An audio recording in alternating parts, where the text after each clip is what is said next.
Hello students, good morning. I am Dhirendra Kumar, Modern English School New Area, Senior Wing. Today we will discuss second part of the chapter From Trade to Territory. Dear students, yesterday we saw how British become Nawab of Bengal by using one against another. Today we will discuss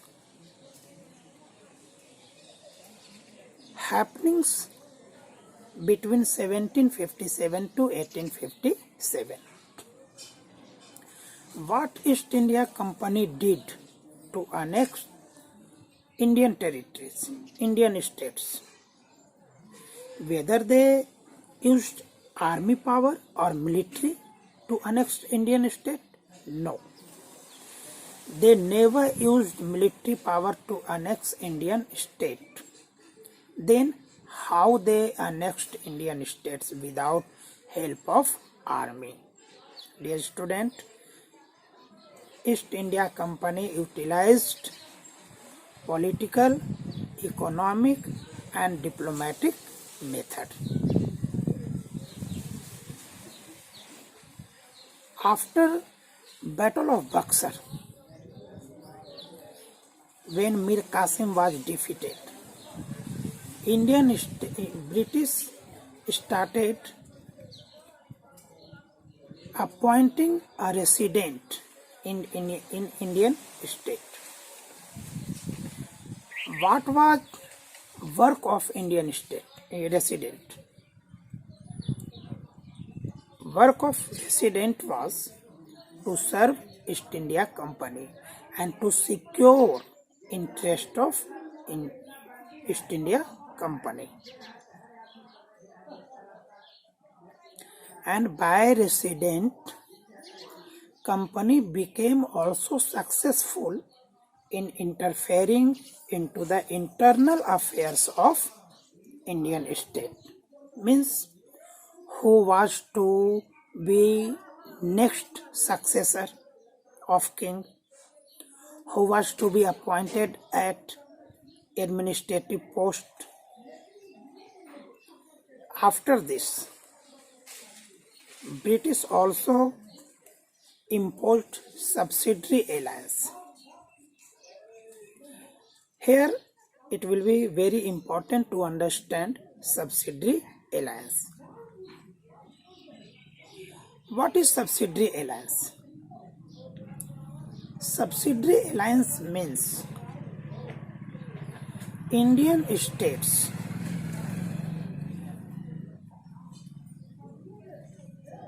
was not allowed to keep their own army. Then question may arise that who will protect their states? Company will protect their states. And for this, states had to pay a huge amount of money. And if any state failed to pay the subsidiary alliance, his states or his part of states would be submerged into British state. By this, Awadh, when Nawab of Awadh was not able to pay subsidiary alliance, half part of Awadh means half territory of Awadh was submerged into British Empire. And same happened in case of Hyderabad. Have you seen how they utilized political method? Next, we will see how British defeated Tipu Sultan. Dear students, whenever British saw or whenever British notice danger for their interest. They utilize their political method or sometimes military also. In this case, we will see this. Tipu Sultan and Hyder Ali had control over Malabar coast, and from Malabar coast, British used to buy pepper, cardamom, and sandalwood. Tipu Sultan stopped this business, and he also asked his merchant not to trade with British. And with the help of France, he also strengthened his army. But in this case, British strongly opposed Tipu Sultan. British considered Tipu Sultan as arrogant, ambitious, and dangerous for British. So, British fought 4 wars with Hyder Ali and Tipu Sultan. In 1767 to 1769, 1780 to 84, 1790 to 92, and lastly in 1799.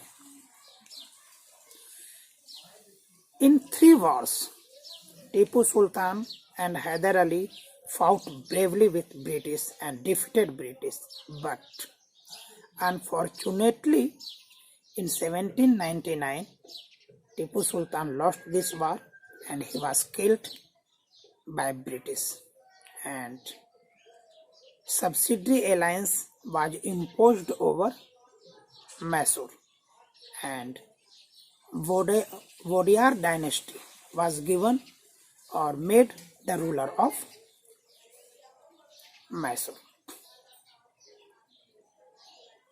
Can you understand how subsidiary alliance was imposed over Mysore? Dear students, listen very carefully how British defeated Tipu Sultan. British took help of Maratha and Nizam of Hyderabad against Tipu Sultan. Here you can notice how they implemented the policy of divide and rule. They used power of Maratha and Nizam to defeat Tipu Sultan. Now we will see how they defeated Maratha. In third battle of Panipat, 1767, British defeated Maratha. Maratha were divided into 4 states: Bhosle, Gayakwad, Holkar, and Sindhia, and all these states held together in confederacy of Peshwa. Mahatji and Nana Fadnavis were 2 important Peshwa. Maratha fought with British. First war was fought in 1782. This was ended with Treaty of Salbai. In 1803 to 1805, they fought second war, and during this war, Maratha were defeated and British had control over Delhi and Agra. And in third battle between Maratha and British,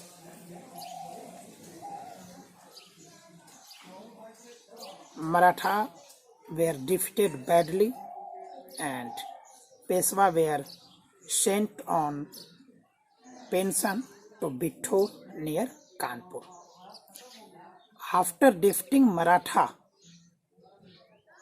now British had control over whole part of south of Vindhya.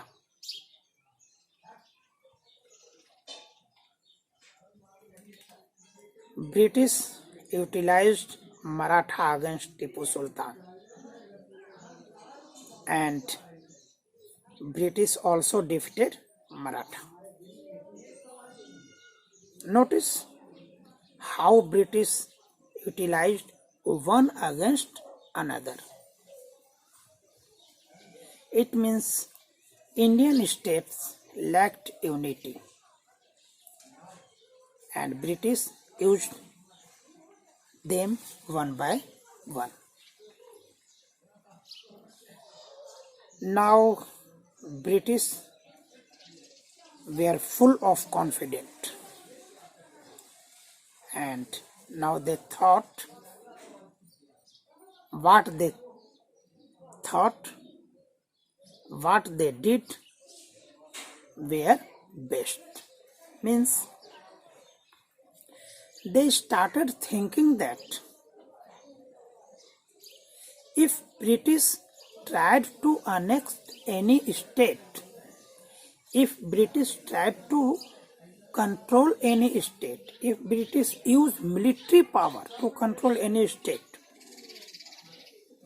this was legally authorized.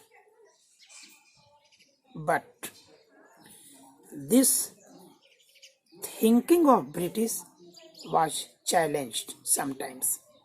For example, when British tried to control over Kittur, a small state those time in Karnataka, but Rani Chennamma took arms against British, and she fought bravely and led anti-British resistance movement. But she was arrested in 1824 and died in prison in 1829. But movement was not stopped. Her poor Chaukidar, Rayanna of Sangoli, led this movement and challenged British, and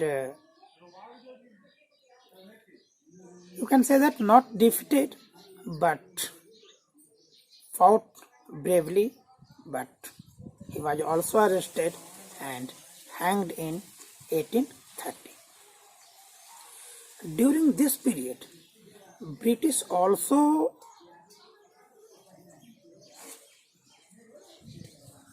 feared that Russia would expand its territory and might reach India through northwestern part. So, to strengthen this part, British fought a prolonged war from 1838 to 1842 with Afghanistan, and British installed indirect army company rule in Afghanistan. In 1843, Sindh was annexed. Next was Punjab, but ruler of Punjab, Maharaja Ranjit Singh, was very strong ruler, and British had no dare.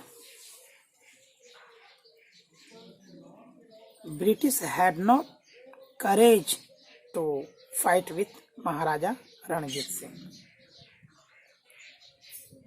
But after death of Maharaja Ranjit Singh, battles were fought with Punjab, and in 1849, Punjab were also submerged into British Empire. Now we will see doctrine of lapse. Dear students, we are discussing how East India Company annexed states, what policy, what diplomacy they applied. See, doctrine of lapse. According to doctrine of lapse, when any king or queen had not their natural heir, means if they had not any their own child, they were not allowed to adopt son or daughter, means their estates would be submerged into British Empire. And on the policy of by the policy of doctrine of lapse, Satara, Jhansi, Awadh, so many states were submerged into British Empire. Students, see case of Awadh. Awadh had, what was condition? Condition was in absence of natural heir, but Awadh had his natural heir, but British annexed Awadh, claiming that Nawab of Awadh was unable to administer his estate well. So, on charge of malfunctioning, on charge of misadministration, Awadh, this was duty of British to control over Awadh for better administration. Now we will see administrative reforms. Dear students,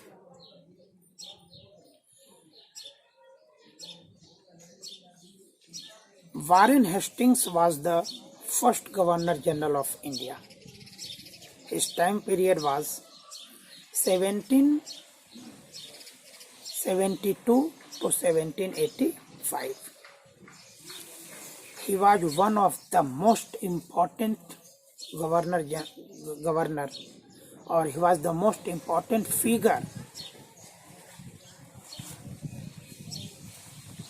who helped British to expand its territory. Especially during Warren Hastings, company expanded its power in not only in Bengal but also in Madras and Bombay. For better administration, British territory were divided into presidencies. Madras, Bombay and Bengal were three presidencies, and each presidencies were administered by governor, and all the governors were controlled by Governor General. Warren Hastings imposed or implemented so many administrative reforms, especially in judiciary.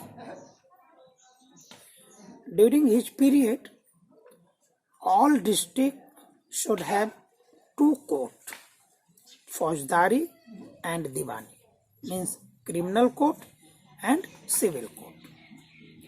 Civil court was looked after by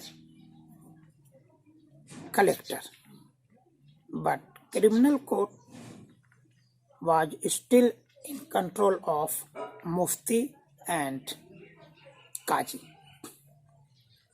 but they were also supervised by collector. See, during this period, this was very difficult to dispense justice because each religion had their own laws, and Pandit or Maulvi appointed for explanation of laws, they had great differences in their opinion about laws. So,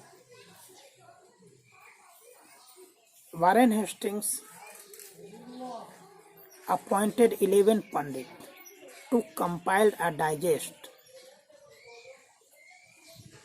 with the help of Dharmashastra, and this was translated into English by N.B. Halhead. On the same basis, Muslims were also asked to compile their digest. Students, see Warren Hastings, how he reformed administration. He also made important rules and regulations. He made collectorate very powerful, and Warren Hastings under 1773 Regulating Act, Supreme Court was established in Kolkata. Collector was able to administer the district with the help of judges, police and darogas. Means now collectorate became very powerful. Next one is company army. During Mughal period, army were based on cavalry, ghursavar. But when British had to fight in Burma, Afghanistan, Egypt, these are hilly areas, and with the invention of new technologies, new guns, this was very difficult to carry musket, matchlocks on horseback. So they required infantry. Means now infantry become important over cavalry. During Mughal period, cavalry was important, but now infantry was important. Overall, British wanted to make its army modern. For this, they require drill, they require discipline, and they require all the army to be together, to sit together, to live together, to sleep together. But could Indian people thought themselves only part of army, or they thought themselves also a part of their community? They saw their religions were hampered, their religious feelings were destroyed. So they started opposing British rule. They started opposing British policies, and finally this turned into 1857 revolt, which we will study in next chapter. That's all. Have a nice day. Stay at home to fight with Corona.